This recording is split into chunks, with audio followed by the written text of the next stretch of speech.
prévenir les malformations congénitales avant la grossesse. Les malformations congénitales de grossesse sont des situations traumatisantes que l'on peut prévenir à travers des mesures simples. Voici quelques conseils pour démarrer une grossesse saine. Les anomalies qui se produisent chez l'embryon, le fœtus ou le bébé pendant la gestation dans l'utérus de la femme, sont connues comme des malformations congénitales. Pour qu'elles remplissent la condition qui les qualifie de congénitales, il doit s'agir d'altérations présentes avant la naissance. La plupart d'entre elles remontent au premier trimestre de grossesse. Elles peuvent se manifester plus tard ou être détectables à ce moment précis. D'autre part, l'anomalie congénitale peut altérer l'anatomie du corps du bébé, ou peut modifier le fonctionnement de quelconque système ou organe. La gravité de ces malformations est variable.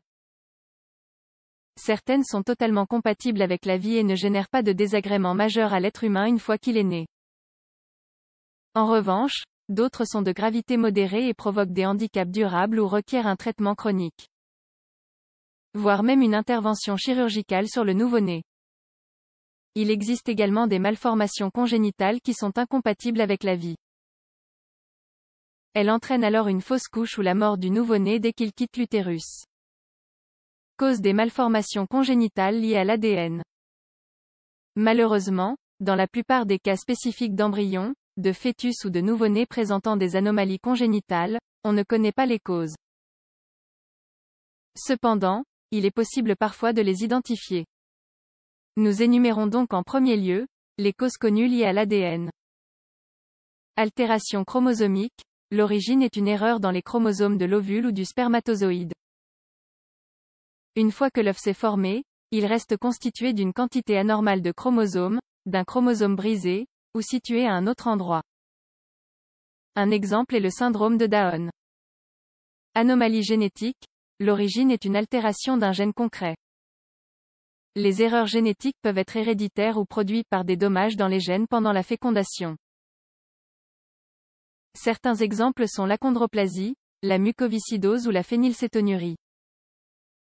Cause polygénique, même si l'on suppose, dans ce cas, que le problème original est la combinaison de multiples altérations génétiques et chromosomiques, il n'existe pas d'exactitude.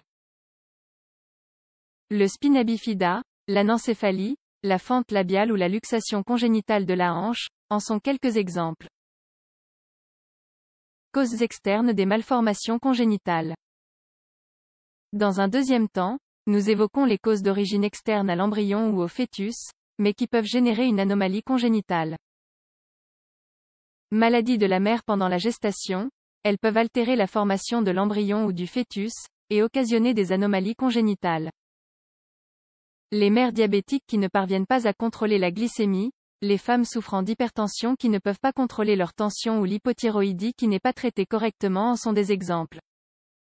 Origine environnementale, les infections que contracte la future maman pendant sa grossesse peuvent altérer son développement. Nous pouvons mentionner la rubéole, la toxoplasmose, la syphilis et la varicelle. Mesures de prévention des malformations congénitales. La planification d'une grossesse saine est tout à fait possible. Voici donc les mesures qu'une femme peut prendre facilement pour diminuer les risques que son bébé développe une anomalie congénitale. Consommer de l'acide folique, la prise de 400 microgrammes quotidiens, pendant 30 à 90 jours avant la fécondation, et de manière continue pendant au moins le premier trimestre de gestation, réduit le risque de malformation dans le cerveau et la colonne vertébrale des bébés. En outre, il existe des aliments naturellement riches en acide folique. Éviter l'alcool, l'indication pour la femme enceinte est de ne pas boire d'alcool pendant sa grossesse, à aucun moment. Aucune boisson alcoolisée s'est avérée sûre pour l'embryon ou le fœtus.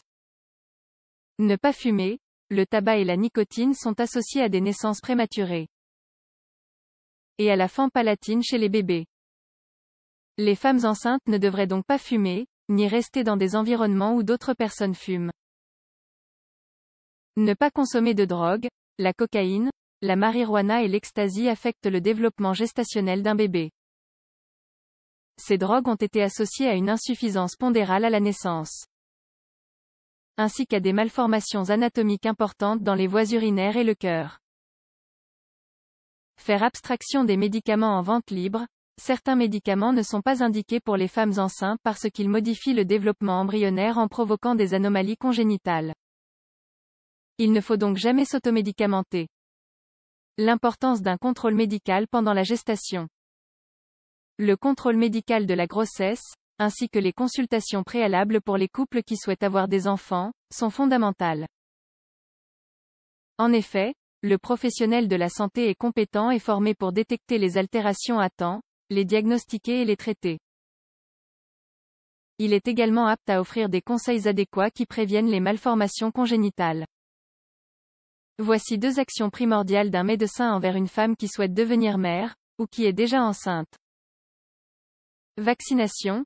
Il est essentiel que la femme soit à jour dans son calendrier de vaccination au moment où elle tombe enceinte, et qu'elle suive les prescriptions du médecin liées au vaccin. Contrôler les pathologies maternelles, tant les maladies préexistantes que celles résultant de la grossesse, comme le diabète, l'hypertension ou l'hypothyroïdisme, doivent être contrôlées afin qu'elles n'affectent pas le développement de l'embryon ou du fœtus.